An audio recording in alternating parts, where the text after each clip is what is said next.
It's time for the Strange O'Clock podcast with Michael and Jerry, where you get to hear strange news with Christian views.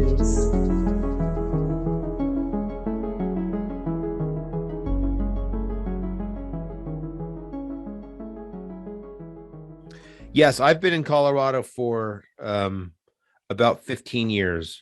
And I left the movie business. I worked steadily, mostly as an actor and then as a screenwriter. And I got to the point where I would be getting offered work as an actor. And one day my agent called me and said that I had been offered a role in a movie. And I said, well, what is it? I was in her office and she said, it's to play the part of a campus rapist in a feature film based on a true story. And because I still had a sinful and secular mindset at the time, my first question was, well, how much does it pay? And then I had a moment and I thought, well, I'm not so sure I want to do that. And because I had always played these sort of, people you wouldn't have in your home for dinner. And clearly, as you can tell by talking to me now. And so she said, well, it'd be really good for your career. And I knew what she meant because everything is a stepping stone in any career. And, right. And I said, well, let me think about it. I ended up not doing it. That agency ended up dropping me. Someone else did the part. And it was the sort of the very first moment of me thinking like, well, what am I doing? What's if, right. I had this very early on, this very brief, thank God, very brief period of 6 months of being what would be considered famous. And it was the worst part of everything I've ever done.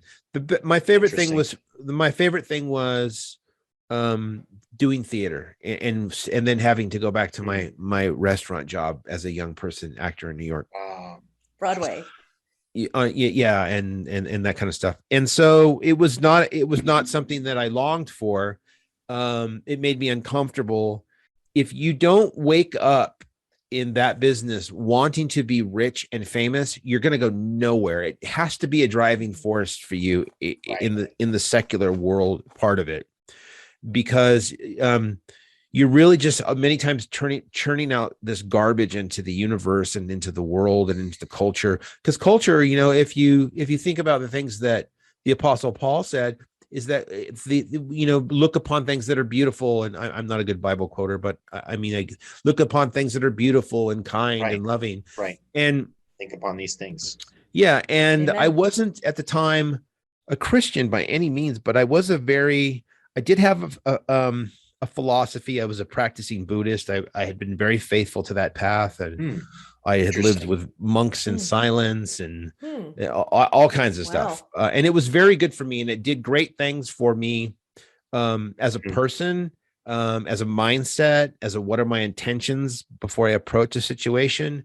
But it ultimately is a godless faith, is a philosophy where the reward for your good deeds is to come back again into this world in a better life. And I just don't see how you come back into this world in a better life, especially in the state of things today. Like karma. And then the other thing about Buddhism that didn't gel with me is it left me feeling like a 5th century Roman eunuch, with this sort of that I had to like be this sort of doormat to people. And so, which is why I think ultimately I found my way, or I was, regenerated in Christ, into a God that is a warrior and a rebel and a rabble rouser. I don't want people ask me if I've watched The Chosen, and no offense to The Chosen, but I don't, aside from The Passion of the Christ, I don't watch movies that depict Christ because I just don't want the image in my head, no matter what it is. Right. And that's biblical. But that said, I will tell you the best movie of Jesus, and it's called The Gospel of John, The Gospel of Luke, and The Gospel of Mark. They made, so what this is and I think they still have them on Netflix. If not, they're definitely on Amazon. So what it is an actor and actors acting out the scene as a very fine British voice is actually reading the gospel. I think I've seen it. It's amazing. And the guy who plays Jesus, you look at him and you go, that's probably, he was big, because, they say Jesus was a carpenter, but historically, there wasn't a lot of wood used back then. So he probably worked a lot with stone, because wood back then, you'd have to bring it down a river to get it there. So he was probably very well built. And this guy looks great. I mean, I think it's very purposeful in the Bible that there's not a lot of description. In fact, one of the Psalms talks about how he really wasn't much to look at. Right. Mm-hmm. Yes. Mm-hmm.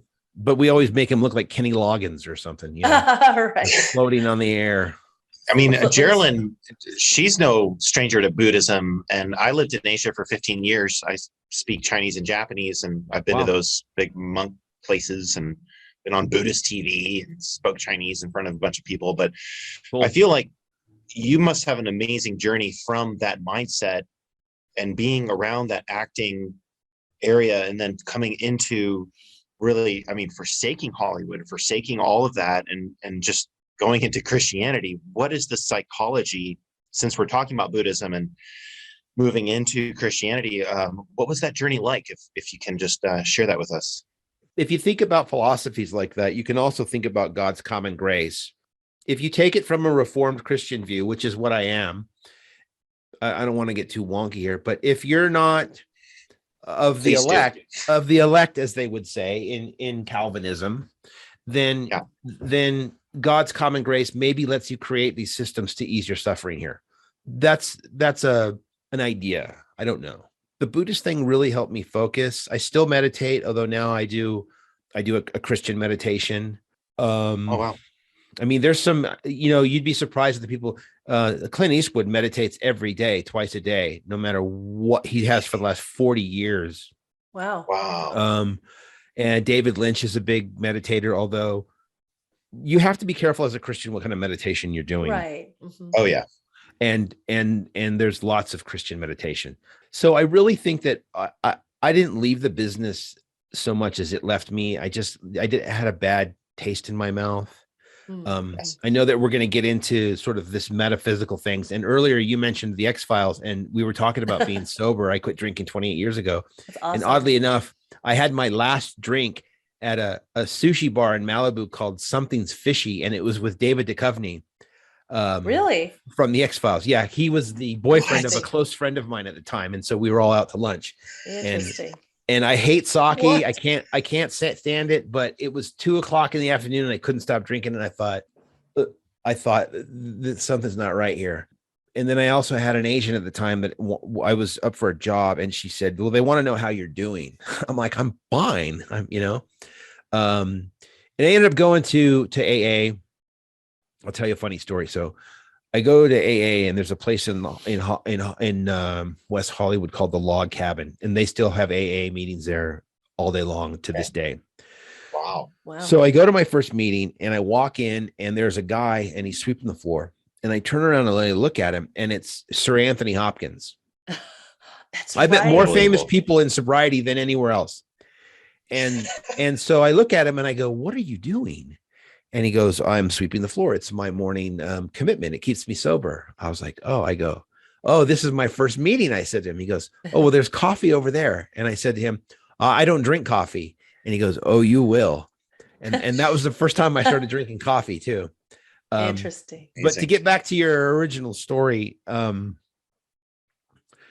how I left Hollywood and how those two philosophies sort of met for me and brought me to where I am today. I left the movie business. I'd never been to Colorado. I have lived on the beach, and I don't have that visceral response to the beach. After a while, for me, it's where dirt meets water. But I wanted to be in the mountains. So I moved to Colorado. I started a little business. I had another couple businesses. I was still writing. I had written a novel that got published. I don't I don't direct people where to buy this novel because I wrote it as a secular person. It's hilarious, but it's very uncouth. I'd say. Well, please at least give us the name of it Yes, so we can please find do.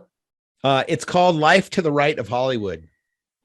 Life to the Right of Life to Hollywood. the Right of Hollywood. Yeah, Got so it. I'll tell you what it's about. Yeah, I think you can find it on Amazon. It's probably still there. It's under my stage name at the time, which was Joseph Lindsay. But if you just put Life to the Right of Hollywood. So what it's about is it's about this this young actor in New York who fancies himself this very uppity sort of Shakespearean actor, but he's not really. And his agent lets him go, and she says to him, "I have one more audition for you, and then I'm done with you." And he says, "What is it?" And she says, "It's a retelling of Kafka's Metamorphosis." Now, do you know what Kafka's Metamorphosis is? Oh yeah. Yes, Okay. of course. The guy, for people who don't know, it's a story about a guy who wakes up a bug. I mean, it's really about anti-Semitism, but it's about a guy who wakes up for no explainable reason. He's a bug. So this actor gets the script, and it's a retelling of Kafka's Metamorphosis in modern time. But except for being a salesman, the guy, this is in the novel, the guy in this screenplay is a Wall Street broker who wakes up one morning for no understandable reason because of his guilt and shame over his greed. He wakes up as a human piece of feces. Oh no. And which it's not worded that way in the book. I can imagine. So this actor gets this job, and he's down on his luck. He's got no place else to go. He's disgusted by having to do this job. I mean, they put him in prosthetics to make him look like a human piece of Fecal feces. matter. Yeah. Again, it's not worded that way. But so anyway, so to make it to shorten it up here, is he's got nothing to lose. He throws himself into this role. The movie becomes a hit. He gets nominated for an Oscar for playing a piece of feces, and gets all these movie offers. And just as he's about to sign a 3-picture deal to play Captain America in a huge summer blockbuster movie, he gets outed as a conservative in Hollywood, and then they ruin his career. And it's all takes place during the backdrop of the John Kerry George Bush election. Wow. Wow. That is a interesting. piece of history to look back into. Right. So you were glad already those guys in your are all journey history. right there. Yeah. We in the days of podcasting, like who goes and listens to podcasts like more than a week ago? And I look at it more like having these timestamps and writing books and keeping a blog. And big tech is trying to destroy all of our free speech and destroy all of our work. And in real time, editing and censoring everything that we're doing. It's really important to have that sort of viewpoint of our lives in history and further on down. Now, you saw the end of Hollywood in a way. I mean, I was just there a week ago, and I was like, man, this is my first time to Hollywood. Wow. And I was kind of getting all pumped up for it. And then I just felt like, man, this place is totally fake. Like I can leave here and, all right. Yeah. And why was I surprised? Right. Yeah. It's a very weird place. It's the only place that someone can break your heart, and then you have to drive past a billboard with their face on it for the next 3 months. Oh my gosh. So now you're in Colorado. Right. I mean, I would love to hear that whole story. How you got there.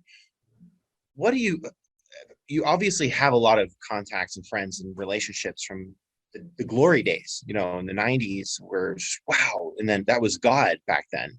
And what is it like now? Is Hollywood, are the people being humbled now, or what's the kind of psychology going on? I think that if you really want to know what Hollywood has been like for the last 20 years, and most specifically what it is today, I would tell the audience to simply open up their Bible and read Romans 1 and the end of Romans 13.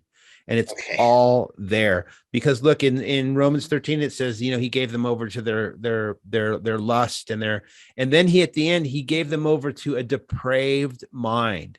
And that's exactly where Hollywood is right now. Right. they're in this depraved mind of that boys can be girls and girls can be boys, and they're cutting their bodies up, and that's a depraved mind. So Hollywood hasn't changed. It's really a death cult, in the sense that all they have to live for is what they're doing. And so that's why they often you often see these dystopian movie after dystopian movie, the end of the world, because that's how they don't see anything beyond this material world. Right. Unless they're in some seance or something. Now this is not a general, listen, let me be frank here. I have met some incredibly wonderful people that some are people of faith, some will probably never be, but decent people that are hardworking, and but I think what rises to the top is the most nefarious of them. I tell people, if you ever want to see the greatest lineup of demons, just watch the Oscars. Which was even more provable today, because Hollywood gives us these images of Satan in red and the devil, and you have to remember that Lucifer was the most beautiful angel. Evil I don't think that evil comes in those ugly forms. I think evil comes from the beautiful people sometimes. Wow. You just scroll through your Netflix next time, stop and read what the movie is about in 3 or 4 sentences. And it's murder, it's missing children, it's broken marriages, and it's kids being hacked up in the woods. Now, oh my gosh. I mean, I watch all kinds of movies. With my Christian liberty, I'm sure there's some people that say I shouldn't watch certain movies, but my viewing of movies is in a more in a professional sense sometimes, to see where the culture's going and what's popular. Yeah. So I don't really fanboy anybody, but Joseph, I watched your latest Christian movie, and I was really amazed. I really liked the how positive it was, and it was really inspiring. And did you get a chance, Michael, to watch it? I'm going to. On Amazon. Absolutely. I watched some interviews about it and the trailer, and I'm just so proud to see you, who have come from the heart of all of that was before, when it was really in its glory days, and then just coming into blessing us with good Christian filmmaking. And I just can't wait to see what else you do. And I want to see that Adam and Eve movie made too, by the way. That looks amazing. If you're interested, you could read the script.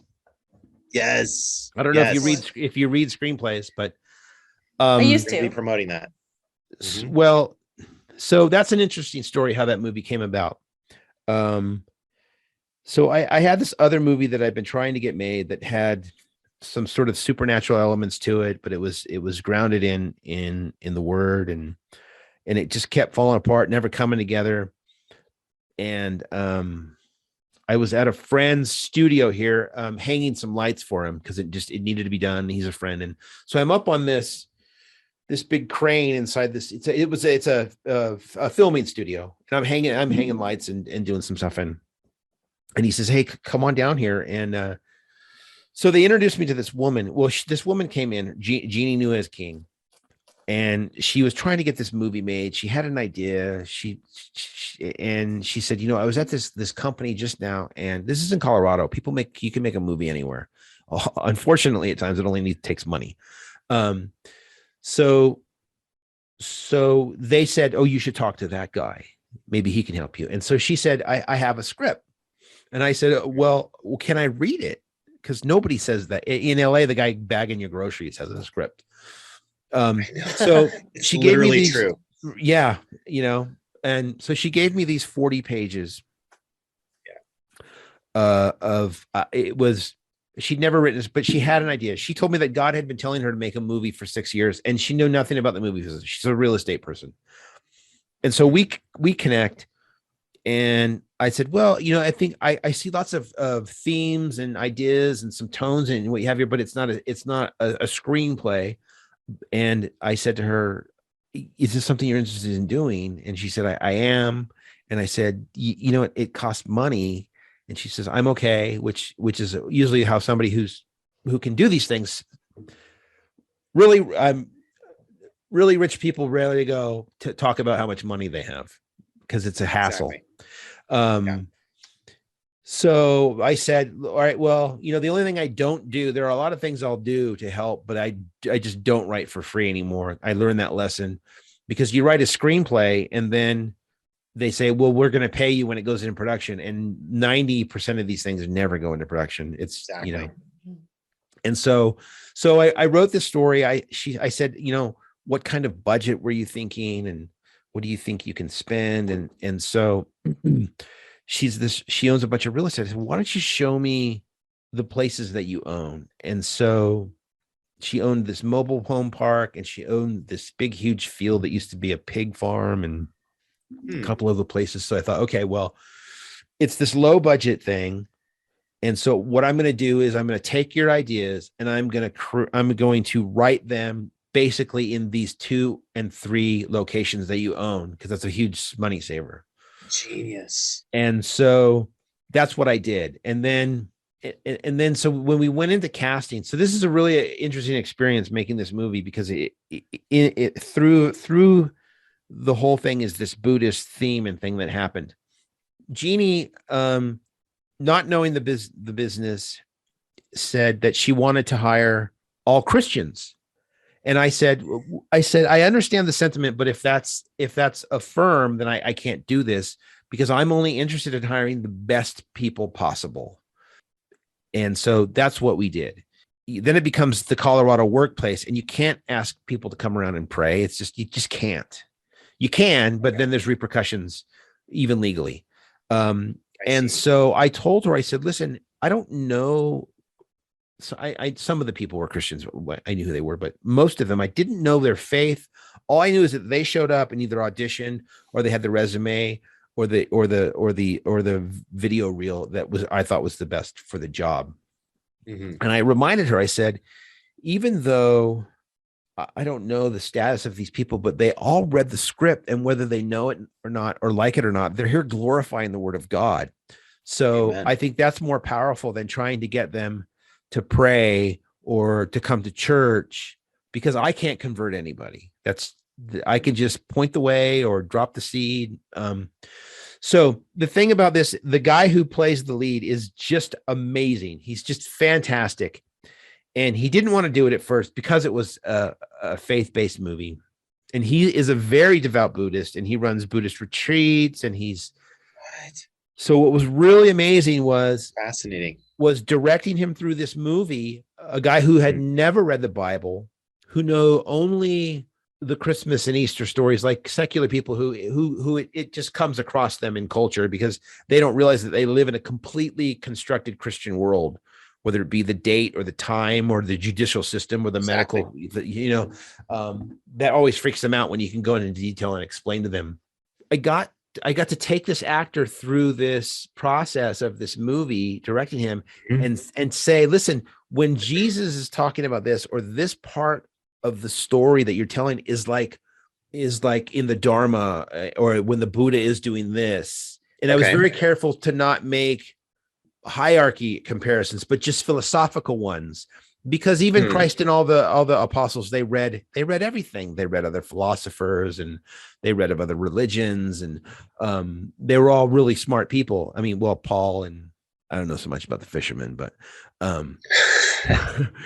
so yeah. Well, and even afterwards, the early church fathers were like Saint Thomas Aquinas, keeping the Eastern philosophies out of the church. Yeah. So it's not like the old Christians were all a bunch of dumbos. They really did know like what's good doctrine and what Jesus actually said and what the Bible said. And right. So good point. Very interesting. So you had this guy that's a total Buddhist, like in your movie. Mm-hmm. What happened to him? Did he? He was great. I also hired a friend of his to play his daughter in the movie, and so they came to me one day. And there's a scene where he's telling these Bible stories to this young girl who happened to be an Orthodox Christian, her and her mom. Interesting. Wow. And so he and the girl that was playing his daughter came to me and he said, is there any way that we can work around this line where it says that then God created a helper, because we don't really see women as helpers of men. Oh, These are two very progressive people from Boulder, Colorado. I live in Boulder County, so it's an interesting place to live with a completely different point of view. I said, here's what you two are missing in this part of the text, is that God made him a helper because he couldn't do everything on his own. It doesn't say he made him a slave. He made him a helper. He made the other half of him.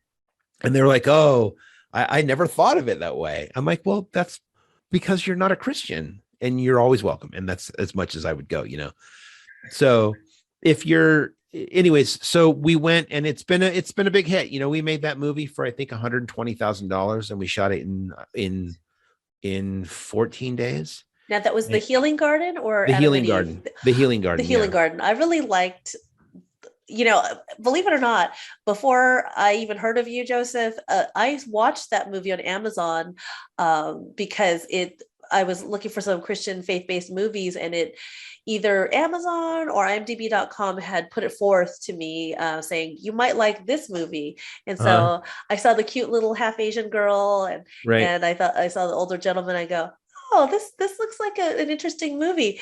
And, and my heart was warmed by the little girl and just how everybody in the town just totally changed. They were really hard-hearted, especially the wife and the husband. But the only person that was receptive to that character was the little girl.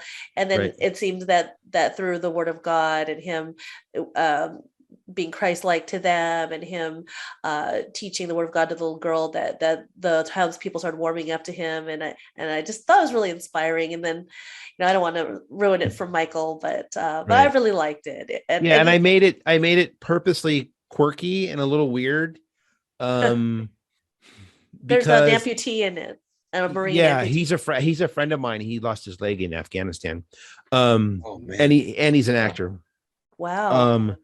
So what's interesting about this, and I know this is going to sound terrible. I'm so proud of that movie and the people that I worked with. But because I have a sinful mind, when this opportunity first came to me, my first thought was, I don't want to make a movie that I would never watch. And I only say that because I'm a cinephile and I'm very picky about what I watch. I think the best movies that are about faith are often not made by Christian people, but they're made by people that are struggling with their faith. Like, I don't know if you've ever seen the Mel Gibson movie Signs, the M. Night Shyamalan movie. That's all about movie. That's all about a man who's lost his faith. The aliens just happen to be a reason for him to try and find his way back. But wow. And so, good point. And so, I'm so proud of this movie now, and I'm so I don't carry any shame, but I had this I don't want to make this movie, and God literally brought this experience to I was helping a friend, and the opportunities that it has since opened up, because it was my first film. So now I'm not a guy who wants to make a movie. I'm a guy who wants to make another movie, which is very important in the business, whether you're in Hollywood or New York or Colorado. We interviewed Brian Godawa, and we've been talking about Christian movie scripts and writers for a little. I just showed this documentary today in this little church thing we have. This is called Capital Punishment. Nick Searcy was in a bunch of movies, Fried Green Tomatoes, and yeah, I know him. I did a TV show with him one year. No, get out! Yeah, so I just did a show with him. We just posted it to the network. What show was that? Cool. It was a show called American Gothic. I was a guest star on it, and he was a regular. He played a sheriff. Yeah, he's hilarious. He was like, "Oh well, I'm really proud of this one role in Fried Green Tomatoes," and so we go and look it up, of course, and it's him playing a KKK guy. We're like, "What? Why would you say that?" Like, that's how goofy he is. He's just so funny. So, tell us a little bit about what do you see because this is a wholesome film. It might not be like sci-fi supernatural space horror or something that might be more interesting for people like me. Like wholesome Christian entertainment.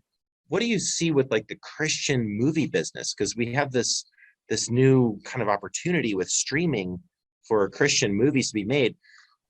Is there some major kind of changes in there that you might want to share with us? Or yeah, actually, that's interesting that you mentioned that, because this gives me a chance to plug something that I think is really important and that's happening.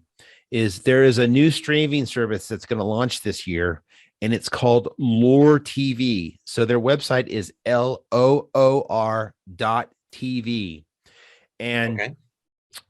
They've got some great, they don't have any content yet. Now, what they're doing is you're going to be able to go on there and see short trailers for certain shows or movies and pitches, and you're going to be able to choose what it is you want to see.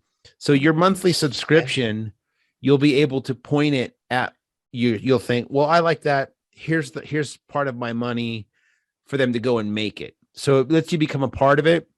Wow. They're all Christians. They're all kind of like big bearded guys. They're kind of edgy. They're unafraid. They've got a cartoon that's coming on there that deals with abortion and some sort of superhero girl that stops abortions. And they've got a movie they're going to make. They've got a sitcom called the PKs. And I'm actually in it. I play a deacon in a church who is just trying to raise money for the church. And so it's about a racially mixed family. A guy, the star of it, his name is Sho Baraka, and he's a Christian rapper and singer and poet. He's just amazing. He's an amazing guy. His name is Sho Baraka. And so they already shot the episode of that. And then, so breaking news here, I haven't told anybody this, but I just made a deal with them this week where I'm going to host a travel show called Breaking Laws. Wow. But is it Romans 13? So I'm going to travel across the country, breaking the most ridiculous laws still in the books to see if I can get arrested. And then I'm going to have conversations with lawmakers and law enforcement. And then I'm going to turn to a local pastor and have a conversation and ask him, but is it Romans 13? So it's a kind of a silly way to get into the entry point. Over the last couple of years, we've all been touched by government laws, and much like herpes, once government touches you, it never goes away. So it's a great analogy. So it's an entryway point for Christians to have the conversation of, in Romans 13, we're called to obey our leaders because they were placed there by God. But it also talks about until it infringes on your ability to worship the Lord. And so it goes into the question with all those kinds of people, where is that limit? Is it the mask? Is it the jab? Is it the parking ticket? Is it that it's illegal to put an ice cream cone in your back pocket in Kentucky and that you can't eat a frog's leg if that frog has ever participated in a frog jumping contest in California? I mean, I can go on and on. It's illegal in Massachusetts to eat more than 3 sandwiches at a funeral. And there's these ridiculous reasons why these were made. And so I'm sort of exposing those. Okay. But so Lore TV is a great place to connect into. So can you make that? So Lore TV enables the viewers to basically sponsor the content that they want to watch. Is that right? Like the production or? Yeah, the production. And yeah, I mean, it's a lot like angel funding, but there's some great commercials there. What do they say is movies that Hollywood will hate and church ladies won't like. My best friend, he was dealing with all the churchy people in Taiwan who were great, but churchy. And when Noah came out, it was a non-Christian movie. It was like all this weird stuff, the new Noah movie with Russell Crowe. Yeah. And he looked at me with anger in his eyes. He's like, you know what? I loved it. I loved that movie because it drove all those church people crazy. And it was just all this weird stuff that was very imaginative, but it wasn't necessarily, it wasn't within the church box, but it wasn't all anti-biblical. So I want to see a movie about the marriage of Adam and Eve. I will be behind that. I will fund that, with my whatever I got. But if you got 10,000 of me and we all paid $20, Right. you know what I mean? Or $100. Well, the thing about the Noah movie is that this is how out of touch and unknowing Hollywood is, and how they'll just shoot themselves in the foot. They hired a vegan atheist to write and direct that $100 million. The movie didn't. It was a financial disaster for them. It was. Yeah. And that's to show you how much they don't know, or they did it in spite. And it's always interesting. Darren Aronofsky is the director of that. He also did a movie called Mother, which is a terrifying movie, which is really this a twisted tale of Adam and Eve. Oh, wow. It's interesting for me that a devout atheist is so enthralled with the Bible and biblical text. And the reason for that is because the human heart knows that something made them. Right. Whether the mind wants to acquiesce to it or not. So, I mean, that's the spiritual warfare that we're in.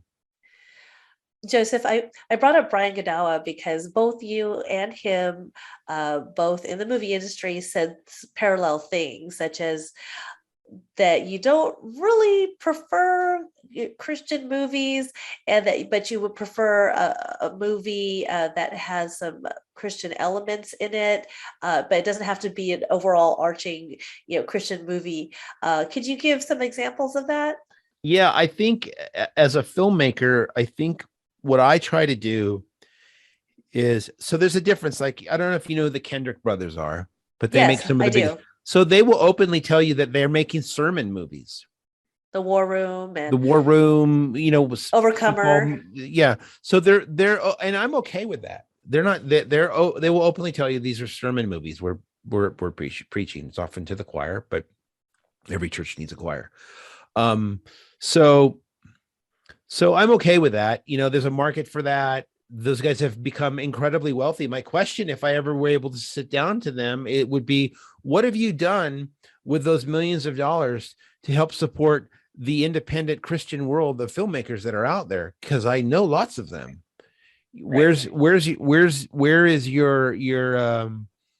fundraising? Where's your where is it? And for all I know, maybe I'm wrong. Maybe they are doing that, but I'd like to know about it. Well, that's a legitimate question.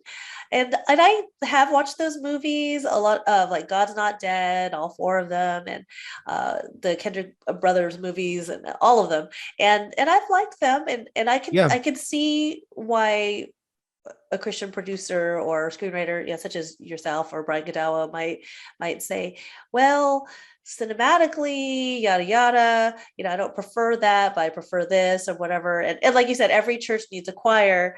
And I think, I'm not sure if it was you or somebody else who said that it can become like an echo chamber where these Christian movies are just kind of just for Christians. But I've heard both ways. I've heard of movies with a Christian elements in it or principles that have caused people to think about the Lord and receive Jesus.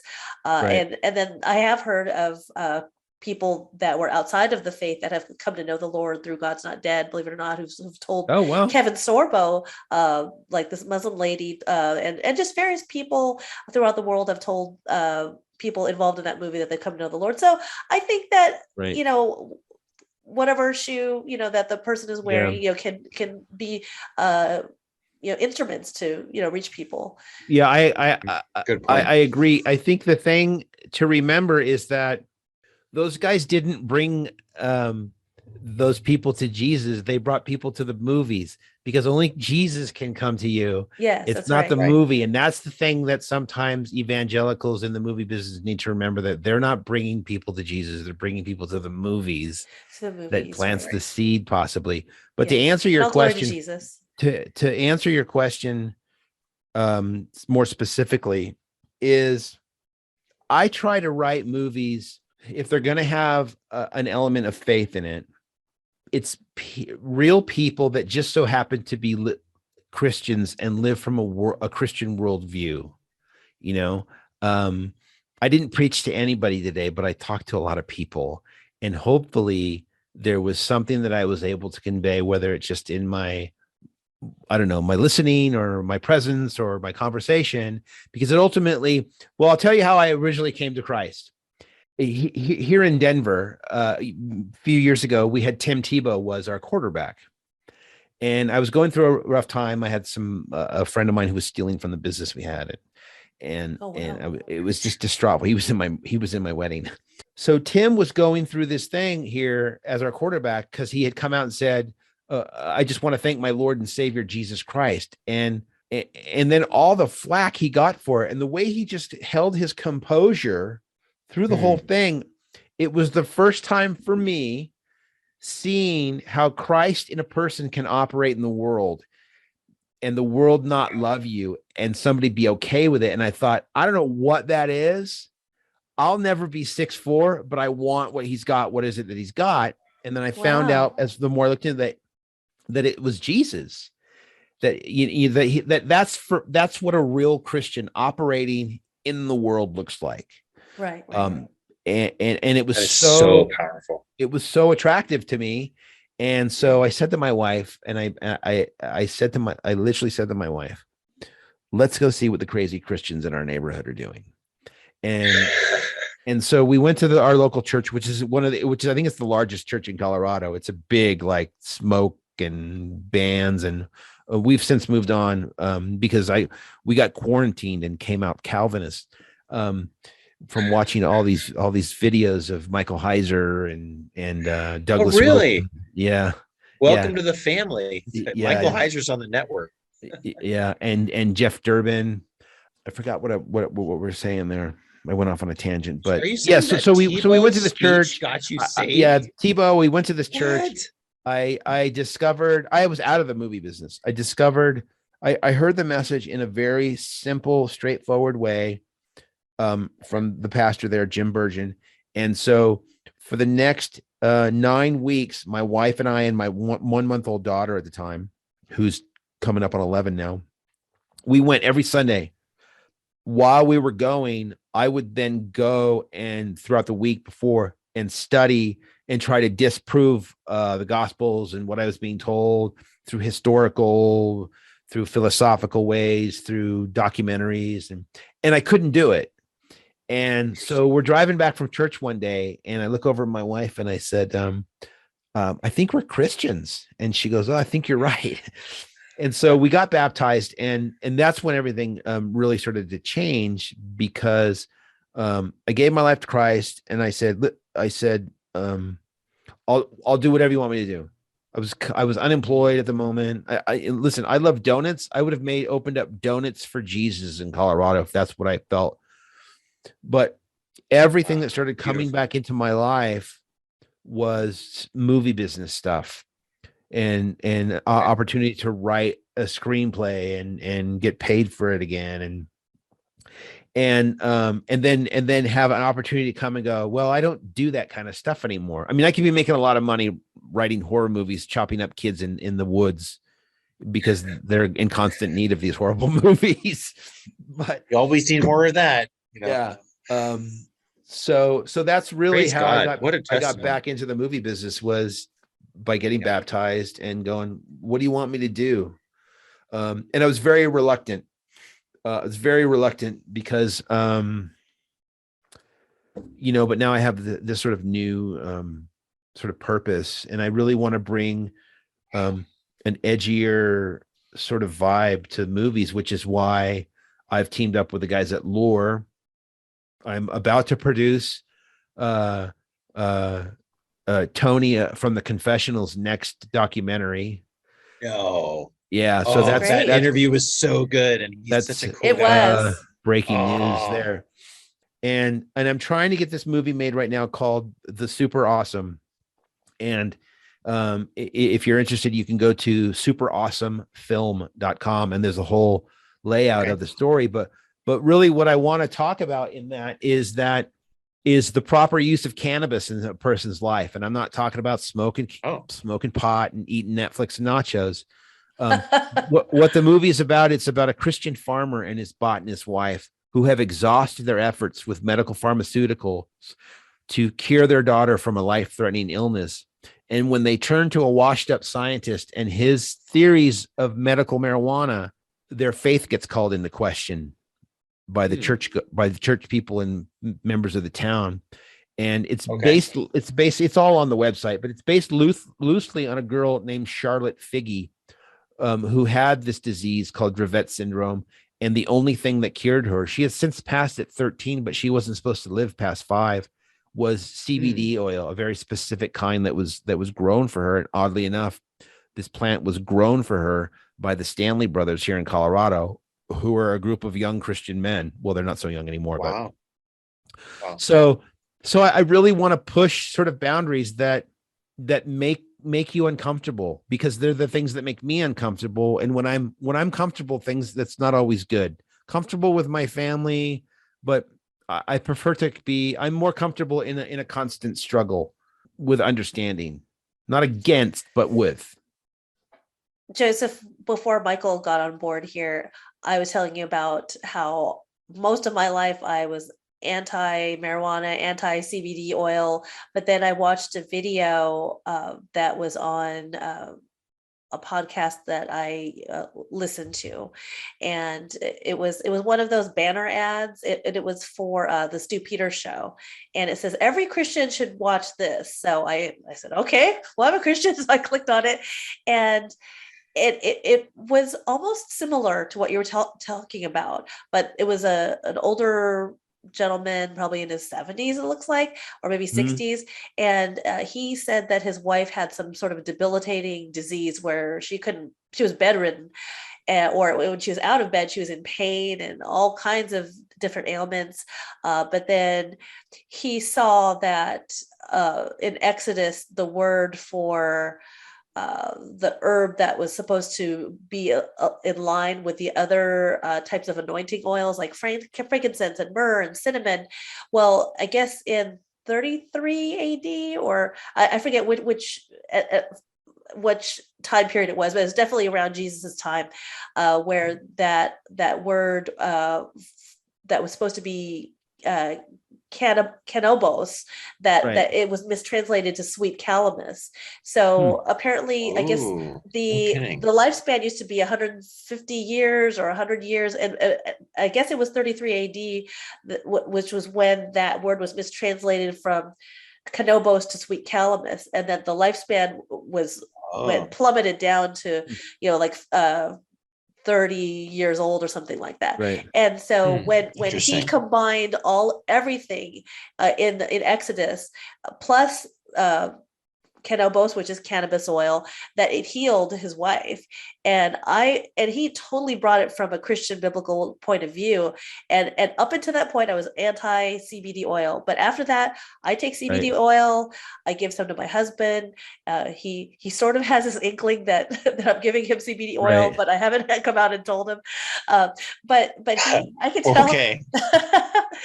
I put it in his. Sounds like a Dateline NBC story, right? I know. Yes, Christian Thai podcaster chick, gives CBD oil. She announces it on the podcast with Joseph Gronda. Right, that's exactly. Where it all began. So nobody has to know where we work, right? So the thing about like this story in cannabis, and here's the thing. I know. Well, first, let me tell you this. When my little sister, it's on the website too, this story at superawesomefilm.com. When my little sister was dying of cancer and she was living in Pennsylvania, she was not allowed. She couldn't buy CBD, and she wanted it and some cannabis to help calm her stomach and give her an appetite. So I flew her out here to Colorado, where cannabis is, it's everywhere. And so now it's not really much of a big deal. I'd rather deal with stoned people than drunk people. They're easier to move away from. So I brought her here. Now, she carried with her a bottle, a medicine bottle this big, full of opiates for her pain. That big. Wow. I didn't know they made them that big, the yellowish, orangish sort of thing, that big. And she couldn't get a plant that God made that all you need to do is crush it up and strain it through olive oil and it won't get you high. It can't get you high. I mean, it would take Right. quite a bit. The THC levels are so low. Yes. And I was constantly meeting people of faith that were telling me about listen, I'm not casting judgment. Their diet pill, their sleeping pill, their waking pill, their antidepressants, Right. and whatever. But a couple of them were like street drugs, marijuana. Like, wait a minute. So we need to ask the question of ourselves, of people of faith, why is it we are so willing to just take whatever our doctor gives us without thought of where, a lot of these drugs are made in China, the same place they make a lot of viruses, and we just take their word for it, right. And not look into these alternative things. Let me tell you, there's another thing that's really fascinating, since we're on this sort of drug moment, is psilocybin from mushrooms. I know somebody very closely that suffered from really bad post-traumatic stress disorder, and he went through a treatment with a doctor and a psychotherapist of psilocybin, and he came out of those treatments permanently healed from his post-traumatic stress disorder. So That's awesome. that is also a mushroom Unbelievable that I think we need to look into in all of its many, many proper uses. I'm not talking about Joe Rogan, acid trips, but there's a proper use for all these things. And I think we need to stop being afraid of it. That movie also makes it very clear that, THC is very harmful to young developing brains. And so there's no glorification of it, right. but there's a proper use for it. Yes. right. Absolutely. I agree. And I'm going to launch my own line. Joseph, I'm I'm sorry to shift gears, but I'm so fascinated about that weird, interesting experience you had. I think it was in Vegas, of a UFO coming after you and your friend. Oh yeah. Well, that was on my way to a movie set in Santa Fe. Do you want me to tell you the story? Sure. Please. All right. And then since this is a podcast about the paranormal, I'll tell you a super creepy ghost story that I was taken to this place with a band. I was with a friend of mine who's a tour manager at the time of a band called Orgy. I've heard of them. Yeah. So I'll tell you. So I get this job in this cowboy movie, and they're going to send me a plane ticket. And I said, can you send me the cash? I'd rather use it for gas and drive out. And then my friend's going to come with me, and he's an actor, and we'll get him some extra work. It's like $150 a day. And so we're driving out there, and this is 96, 95, 96. So there's no cell phones, and we had pagers. And so if you got lost, you had to pull over and look at a map. And so we're off course. It's about midnight. We look at the map. We figure out, okay, we've got to go up here, find this road sign 47, and then go back up north to get back on the main road. So we find this road 47, and it's 1:00 in the morning. There's no lights on this road aside for the lights of the truck and we're driving like a little white Ford Bronco, sort of like the one OJ escaped in. And so we're driving and not thinking much of it, and I'm in the passenger seat and the windows are rolled up, and I look out my window, there's a light, and it's shining right at us. And so now if you were looking above us, the light's coming at us as the car's moving, the light's coming at us like this. And in these moments, you think logically. And so I turned to Steve and I said, I think we're on somebody's property because there is a helicopter following us.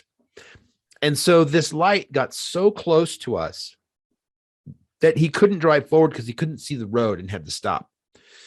So if you think similar to that scene in the Close Encounters with Richard Dreyfuss, where the light was so bright that we couldn't see. And so he stopped. And so I rolled down the window because it was one of those, you had to roll it down. There was no electric on this car. So I rolled down the window to say, hey, we're sorry. We're lost. We're actors from LA. We're idiots. Sorry. And so I rolled the window down, but there's no helicopter sound. So the way I always describe it is if you took a pager, you know, those old pagers are something that vibrates, and you put it in a metal bowl and let it. That's what it sounded like. So I roll the window back up and I turn to Steve, who was driving, and I go, dude, I don't know expletive what that is, but we got to get out of here. And so exactly. And this is the only reason that I ever tell this story. What happened right now? What happened next? Okay. So I said, we got to get out of here. And so as the moment he steps on the gas, the car jumps forward, the light disappears in a blink, and the entire passenger side window of the car where I'm sitting shatters into my face. Oh my gosh. In like little round pieces. And I turn to him and he goes, oh, my window. And I go, your window? And we're still thinking logically. Somebody just shot at us. Somebody shot a shotgun at us. Yeah, exactly. Am I bleeding? Wow. And this and that. So we get up to the road we were looking for. We pull into this gas station and we don't even see this Santa Fe highway patrolman. He sees us. That there's something wrong with these two young kids. I was in my mid 20s, late 20s. So he comes up and he goes, are you guys okay? What's the matter?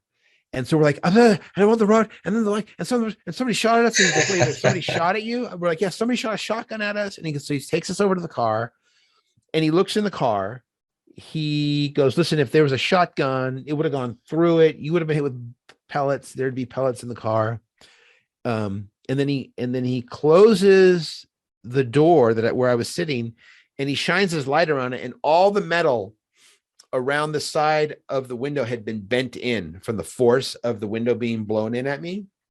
Wow. And so he says to us, he goes, okay, show me exactly where you were. So we take out the map because we had drawn on it, and we show him where it was. And he goes, what time was that? And then we tell him about what time. And he just looks at it and he goes, yeah, those things happen out here. And we're like, what? Those things happen out there. So he took our name. He took our names and wanted to know where we were going. And then he gave us a bag and some tape to put over the window, and off we went. Wow. And so a couple of days later, I'm sitting on the movie set, dressed like a cowboy from the 1800s, which seems really ridiculous when you're sitting in a chair and there's a coffee maker next to you. And so I'm sitting there. There's a lot of sitting around doing nothing when you're an actor, which is why so many of them get in trouble. And so exactly, I'm sitting there, and these two guys in suits, one of them had a tie on, the other one didn't. They come up and they come to talk to this guy. I don't remember his name, but he was a real local Native American Indian, and it was like Chief Wingfeather or something. Like he had one of those kind of names. I don't remember, and I'm not making fun of him, but that was his name. And so they go up to him and they start talking to him, and then he turns and he points right at me. And these two guys come walking up to me and they say, "Are you?" When I was an actor, I used my mother's maiden name. Are you Joseph Lindsay? And I said, I am. And they said, we heard that you had an incident the other night. So the cop called whoever these guys are. Now I was, I guess, too young and unexpected. I never asked who they were. I just answered their questions. They said, where were you? What happened? Were you injured? How long did the event happen? And so this guy in front is asking questions, no tie on. The guy behind him is taking notes. Okay. And I answer all the questions, and they go, well, thank you. We appreciate your cooperation. And they walked away. And, in hindsight, I would have said, who are you? Why are you asking me this? These two guys showed up, and I don't know. I put it all together later that the cop called whoever they were. And so then Chief Feather Eagle comes over and he says to me, what was that all about?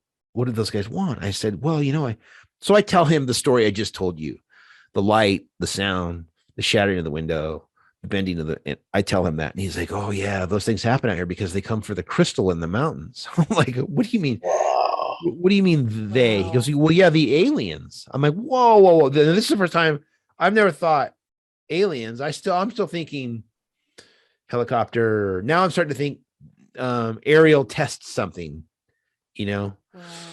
Wow. So he says, you need to go talk to my friend in town.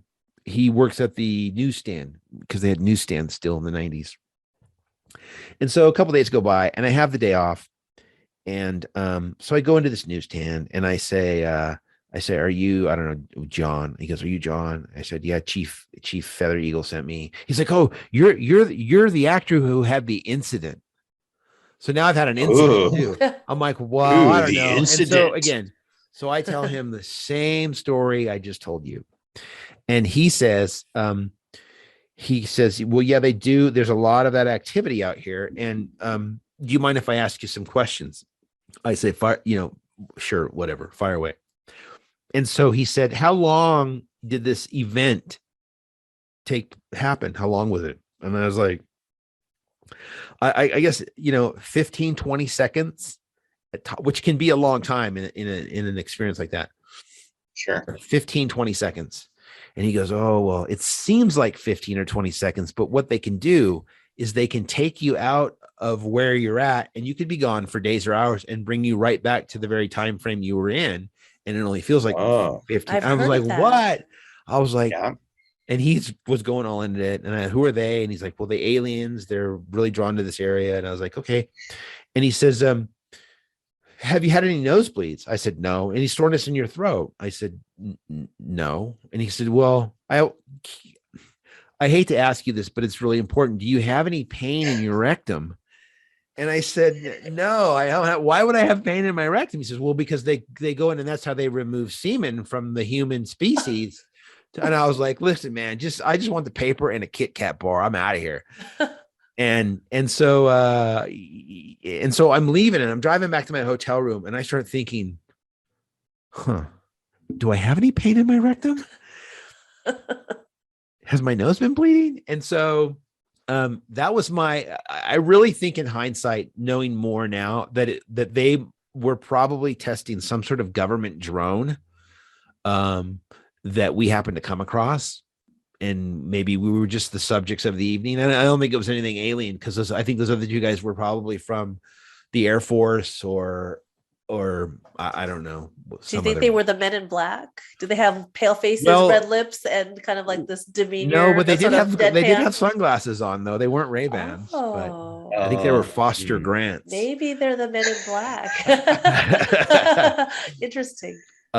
So yeah, that was I've had a few weird things. I know that on Tony's, I was taken to this seance one night, and this Hollywood seance with a bunch of actors and producers, and the guy comes out, and I'm kind of giving you the short story because the only reason I went is because I was dating an actress who wanted to go, and she was kind of into and when you're a secular person, you're like, whatever.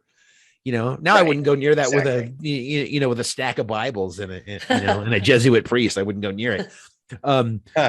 So she says to me, Brian, this guy who's going to be the medium, the channeler, he says he wants everybody to write a note to somebody who has passed and put it out in somewhere where it can be seen by spirit.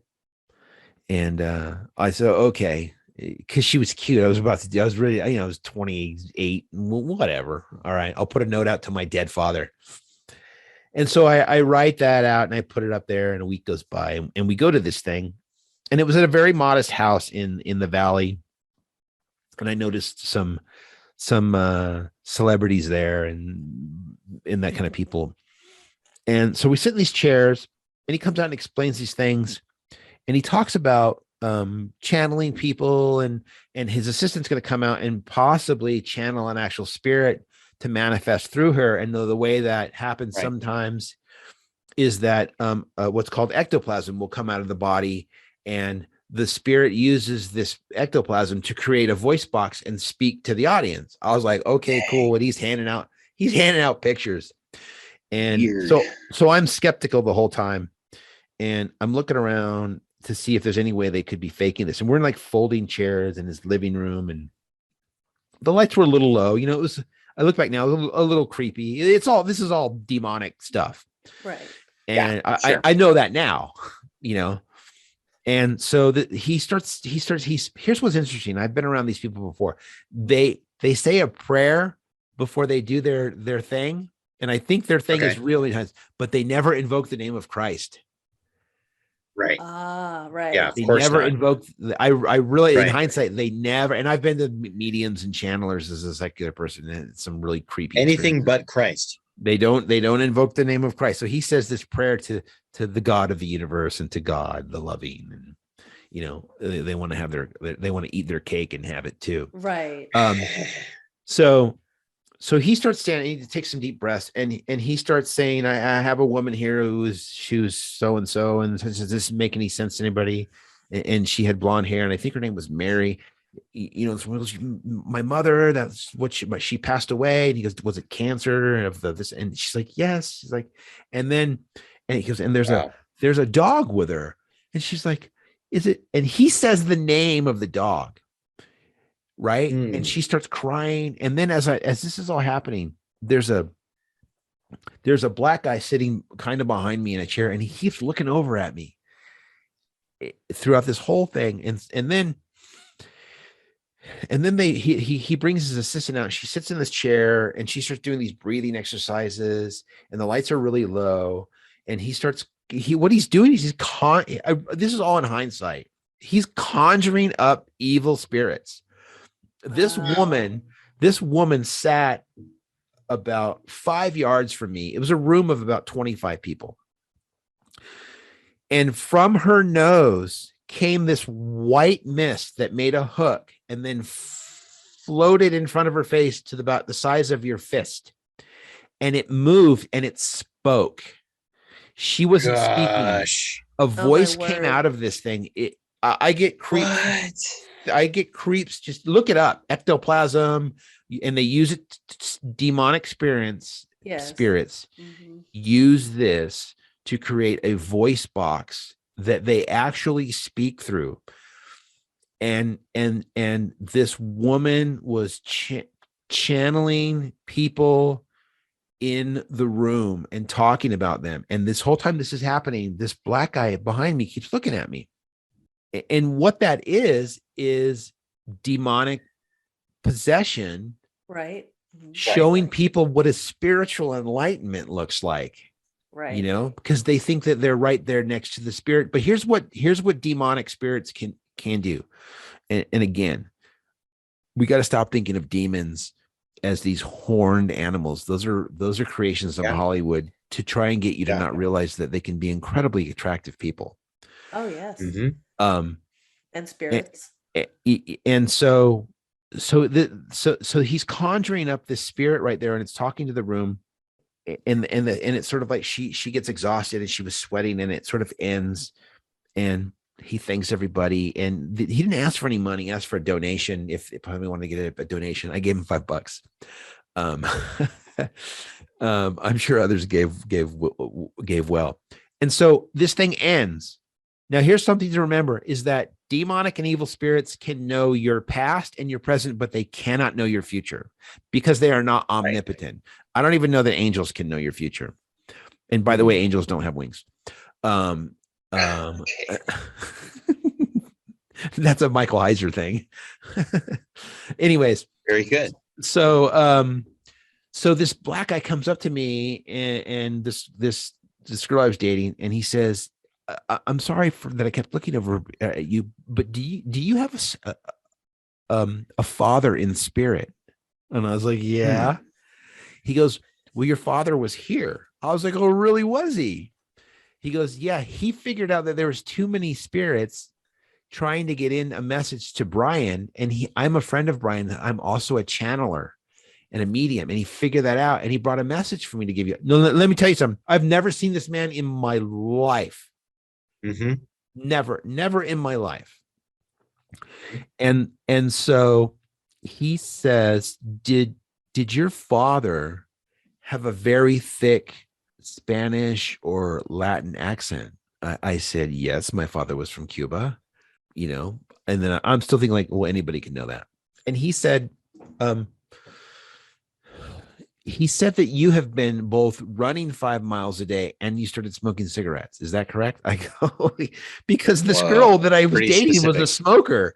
So I would, I was at such a weak character at the time. I would start smoking with her while also running 5 miles a day, which is idiotic. And so he said, I know people like that.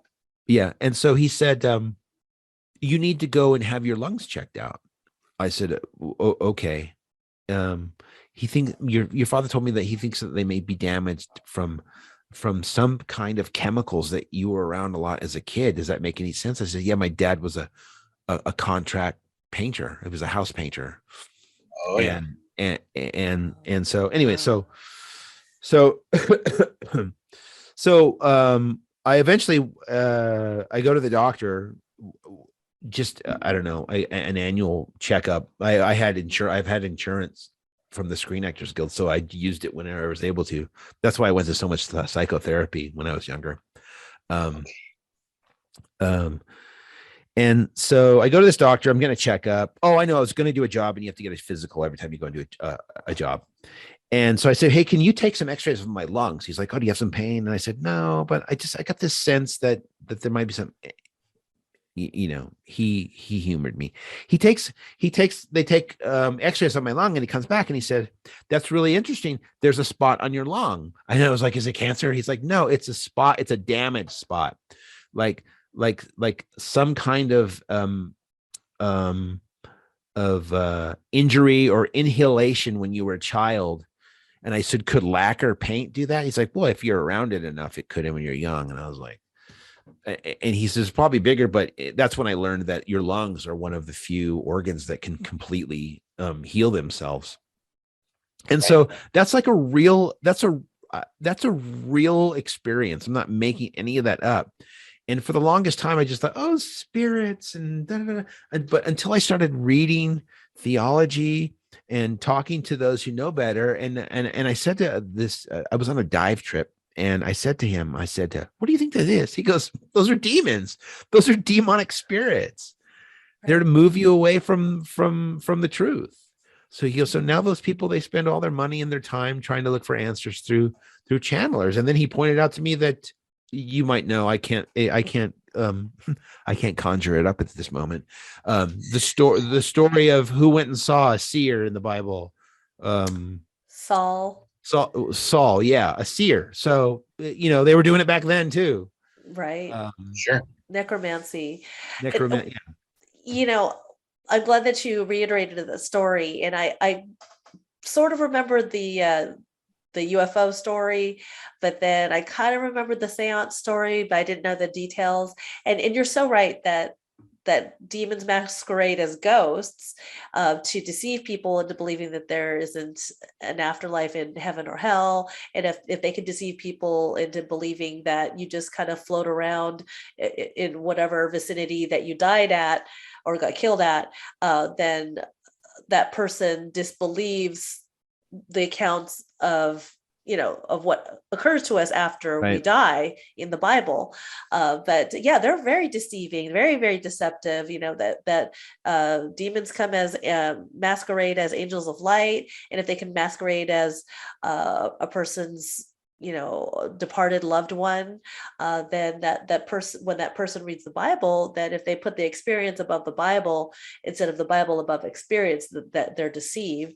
And that sounds freaky. I don't know what I would do if I saw that. Oh, I mean, that was like real life Ghostbuster stuff, ectoplasm that you witnessed. So the thing to remember about demonic possession, we always have this Hollywood idea of like, and like turning green and floating Exorcism, in the air.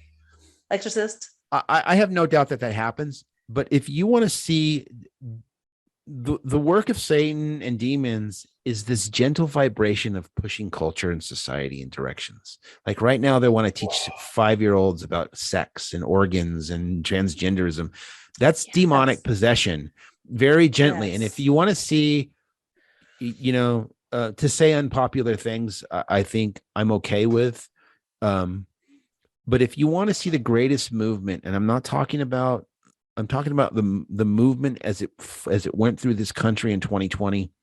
Those riots throughout the streets of this country was the gentle massaging of demonic possession. Yes. Of lying to people. He's the liar. He's the killer. And then on top of that, the demonic possession of the media, gently massaging that, telling us that it was peaceful and telling us that it needed to be done, that it was purpose, and that all the rest of you should go back in your house and lock yourself up. This is more important than having to lock yourself down. So it's a gentle persuasion. It's not like being shoved into a seance in Hollywood, So I think those are the things we as people of faith have to be more aware of. Oh, absolutely. I can't tell you how many people had said, I'm sorry, just real quick. I can't tell you how many people, would demonize and villainize what had happened on January 6th. Even some friends of mine. And I try to change the subject, because if they were to hear what I have to say about it, we probably wouldn't be friends anymore, or they would distance themselves from me. And so I'm like, it's hard, because like, okay, I'm friends with this person or people, but yet they're demonizing people that had gently protested at January 6th and is now in, Michael knows somebody who's in prison, or I heard about somebody who's in prison for like 26 years or something like that. A lot of people. So a lot of people, right? So decades. So here, so on one hand, they're villainizing those people, that were peacefully protesting, because they understood that, that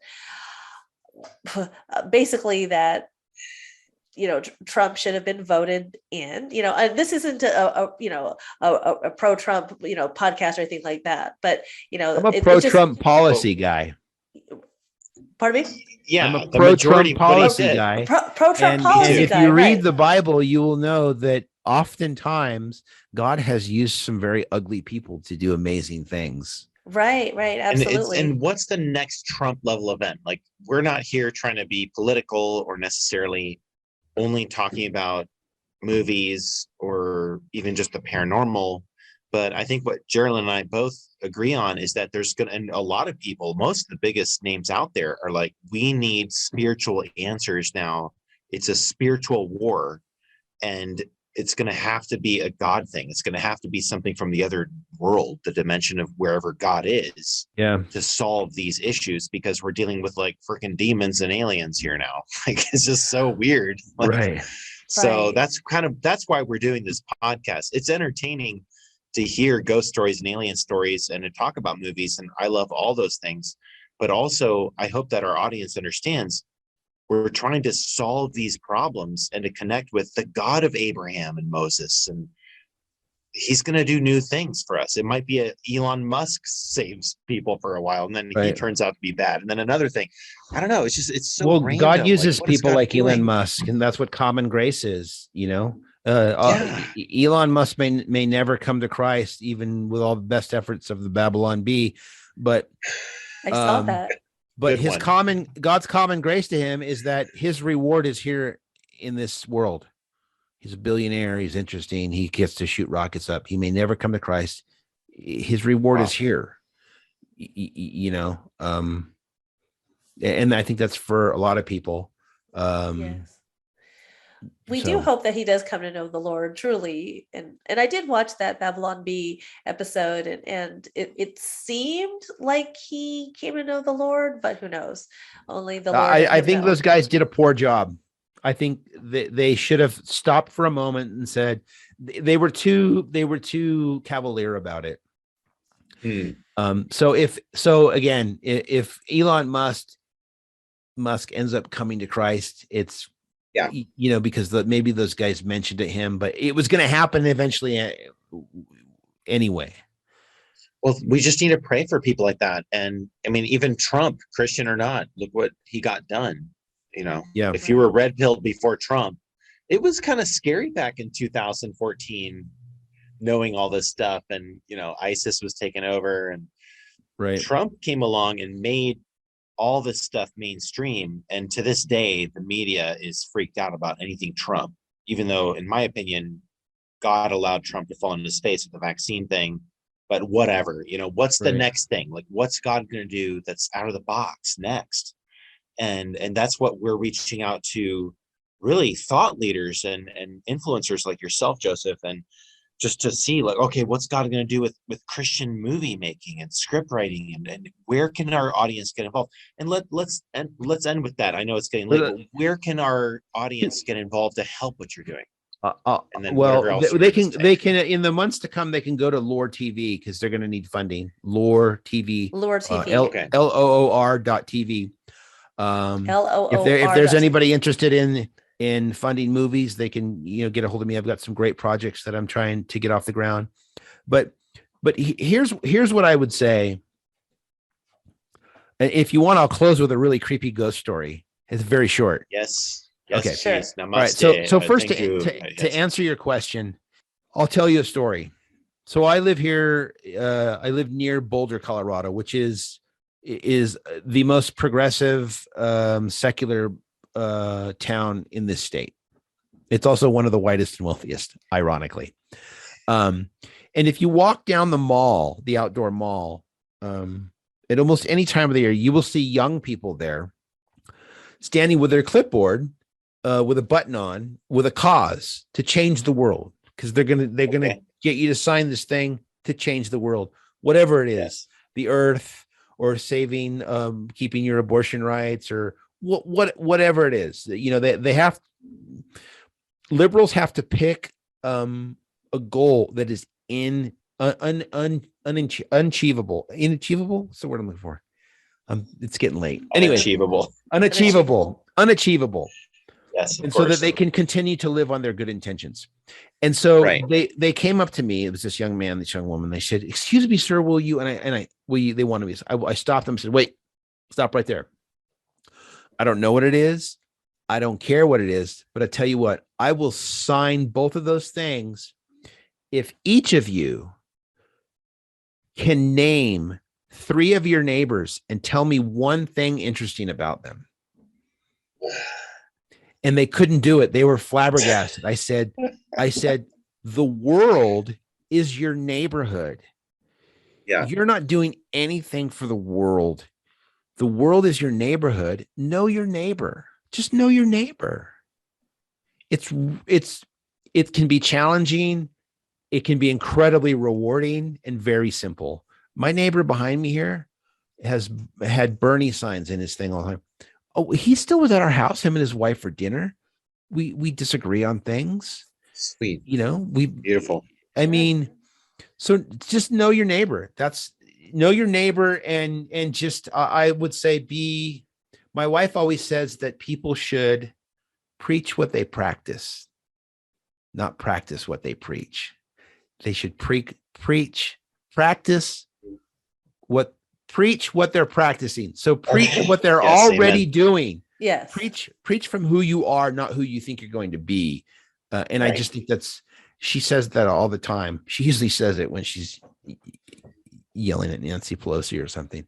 That's so great. We want to have you over for dinner, Joseph. Lovely way. So let me tell you this story. So I was with a friend of mine, and he was managing this band. Shamefully, I say Orgy. That's just the name of the band. I don't know if they're still around. Great name for a band. They were an interesting bunch of guys. Yeah. And then we were also with this other band that played with them that night called Rammstein, which is a German band, and they sing in German. And I watched their show. One guy even lights himself on fire at one point. Wow. And then so we're with these guys, and after the show, and they're very polite German, speaking very nice English, and so the singer has had a few, and and we were in Las Vegas, and he says, "You must come with me to see this," and I was like, "Oh, okay." And so him and my friend and the drummer, we go out and we get in this car. And he says, "We're going to see a ghost, but we have to hurry." And he's looking at his watch. And I said, okay. So we go to this woman's house. Just very busy. We go to this woman's house, and he knows her, and he says to me, "This happens every Sunday at the same time." And so we go and we stand in the hallway, and she's with us. This woman was probably a witch or something. And we stand there and we're waiting. And I don't know, it was like at 11:40 or something. It wasn't like at midnight, it was, and you look down the hall, and and what was his name? I can't remember his name, but he's like, stand, because he apparently had been here before. And we're looking, the hallway is dark, and there's only one room at the end. And at a certain time, this misty light just floats down through the thing, and then it goes into the floor, and then it's gone. And I've got chills again just thinking about it from seeing it, because it freaked me out. And then the woman said, yeah, that's where so and so hung herself at this time on this day. So and and then she went into the whole thing that the body is trapped in between the top and the bottom of the floor, and it can't get out. And so it relives that moment. Man. How weird. I almost started drinking again that night. Creepy. Oh, wow. That's creepy. Well, demons will do all kinds of things to masquerade as departed dead. They'll do something like, sometimes I wonder, if they all kind of collaborate together and they think, hey, what can we do to deceive mankind into believing there's no heaven or hell? Okay, at 11:40, we're going to copycat, this poor young girl who hung herself, so people will think that, you become a ghost after you die. I mean, it's right. That elaborate. Regardless of what it is, it's very mysterious. And when I was teaching English in Taiwan for 10 years, glorious time in my life. But I found that sharing paranormal stories opened up the door to bring in at least the supernatural, and then to lead into the gospel, because they're very, superstitious. So have you found that in your life, in your journey to faith, and other people, and I know we got to finish, but is that a good segue into the gospel? Like, is what we're doing, if you will bless us, Brother Joseph, are we bringing people to the gospel by sharing paranormal stuff? Like, what do you think? Yeah, let me tell you something. So I'm about to launch a podcast. I've got 6 episodes down. Yeah, I saw on your website. Awesome. Yeah, and it's called The Sasquologist. Sasquatch. I saw that. So great. And so what I've been doing is, I'll give you an example. I just had an interview with this guy. He is a world-class sculptor, and he sculpts. When you go and buy, he sculpted this toy. So a lot of these stuff, this is what he does. And he's a Wiccan. Wow. And we talked for 2 hours yesterday. Wow. And it came out that he was raised as a Roman Catholic. Oh, so there you go. No offense to my Catholic friends out there, but a Roman Catholic, that's another whole world. And so no wonder, as a child being beaten, he has gone away, and now he's in this Wiccan. But it was interesting. I said, oh, well, that's interesting, because I'm a reformed Christian. And he said, reform, what's that mean? I said, well, some people would call it Calvinism or the doctrines of grace. So he was kind of interested. And so we're talking about making monster molds and stuff. And then from nowhere, he says, well, because, the way that I visualize these molds and stuff is sort of the way that you follow the man of Jesus Christ. And it was interesting somebody to call him a man, because oftentimes we forget that Jesus was a man. Right. So to try and get to know the man. And so I think it's the same thing that Tony does at the confessionals. I think it's a great, if people can believe in aliens and hairy hominids and ghosts and demons, then they're open to the fact that there is a spiritual element to life. But then my question to them is, okay, so we've got ghosts and demons. Would you consider that to be the dark side of the spiritual realm? And of course the answer is yes. And so then my question to them is, well, wouldn't you also be interested in what's the opposite of that? Sure. And what is the light of that? And have you ever thought that the spiritual realm of the lightness of all of that could be something positive for you? Because I don't know how much the Iron Maiden T-shirt and the grease in your hair and the whatever potions you're stirring up, I don't know what that's doing for you, but exactly. if you're Tarot willing to try cards. that, why not, come to church with me if you want. I've thrown that out there, and a couple times people have. Oh, that's wonderful. So- I think it definitely does make a difference. Like what you just said, Joseph, keep- that Mhm. Yeah. I think it's a Keep great preaching space. man. I think it's a great space that you're in. And I think as Jesus was a warrior and a rebel and a rabble rouser I think we need to go and have Rogue. dinner with prostitutes and tax. I think we need to go into Absolutely. all the places. I know that the gospel says to go out and preach to all nations. And who's to say that this is not some kind of a dark nation that we should be inside of and talking to these people? That's right. Because I don't Hey, have they're time. saying America's going to become a third world country. Well, last I checked, you go to a third world country to be a missionary. So, hey, we're about to have Right. heyday for missionaries. Well, that's why I Right. tell That's why I tell all my friends if America's going down, that they need to learn how to camp, hunt, and buy dirt. yes, Camp that's hunted what by we're the- doing out here in North Carolina. So, Yeah. anybody out there looking to do that? Well, Joseph, give us some links and some ways that we can follow all of your latest projects, podcasts, and just obviously you have a million things going on. I think the best place is to just go to josephgranda.com. Okay. Yeah. josephgranda.com. Yep. And Bookmark that. it's all there. It's got I have a long history in the art world too. You can see some of my work there and whatnot. And you've got to do everything if you want to make any money as an artist in this world. Well, True. amen, brother. Well, it was so profound. And Sherilyn, do you want to share anything also? Well, I know that we were just going to close up shop here, but I'm sorry, but I do have to ask, because I know a lot of people that are fans of Keanu Reeves. Oh.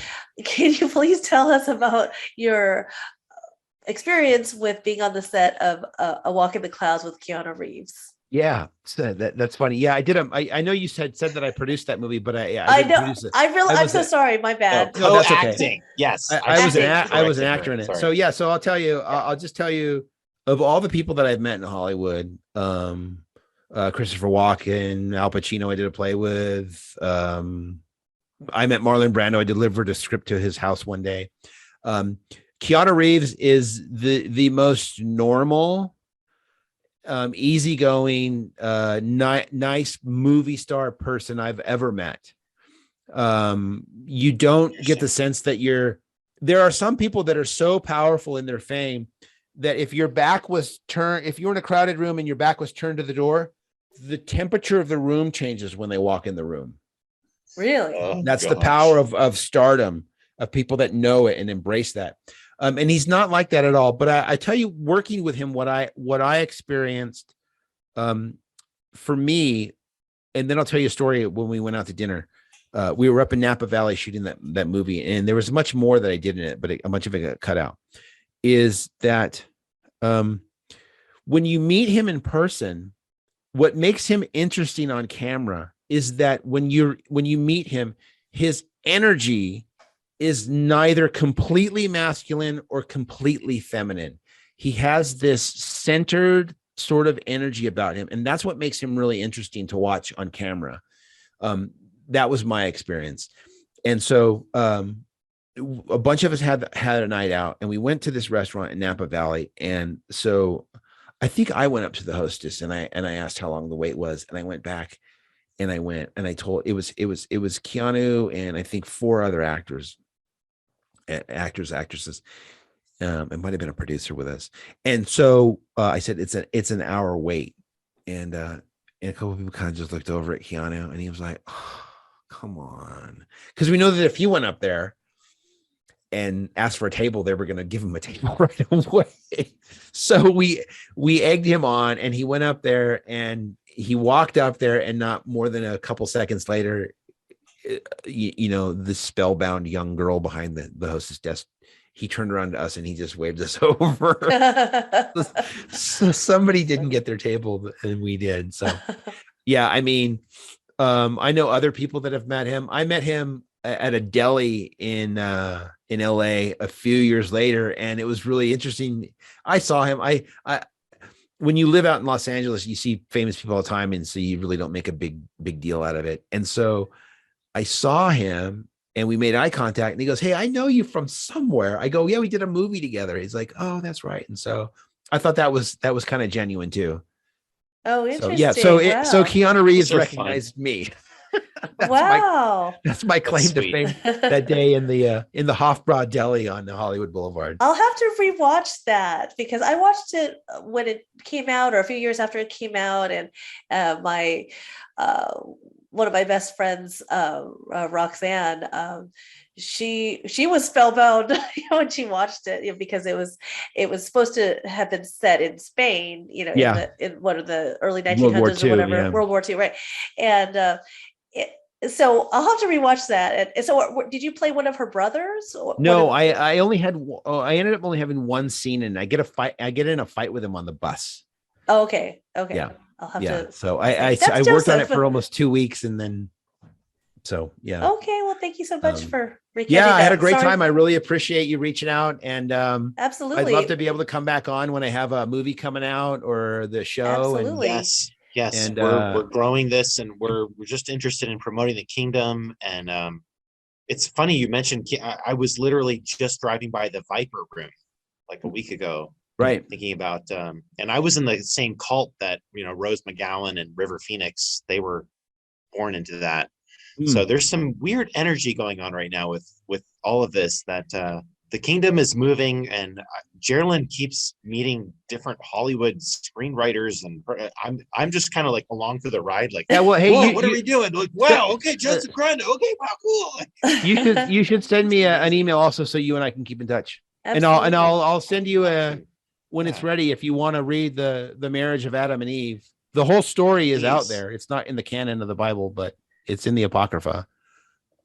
So Yes, we yeah. need to talk. We need to do a show just about that, because that Well, I'd is love such to. a huge. Michael could talk Heiser about- would be so proud of us. I could talk about that forever. All right, it was a real pleasure meeting Great. you all. It was a Thank you. pleasure. I appreciate you reaching So out late. to me. Thank you very much. Thank you for your so time. much, It's Joseph. such an honor. Absolutely. I'll put her Will on do. your Facebook, and I'll also send it to you via email. And you did a great job. And thank you so All right. much, Joseph. It was a huge honor and Thank you. blessing. Bye. All right. Good night. Good night.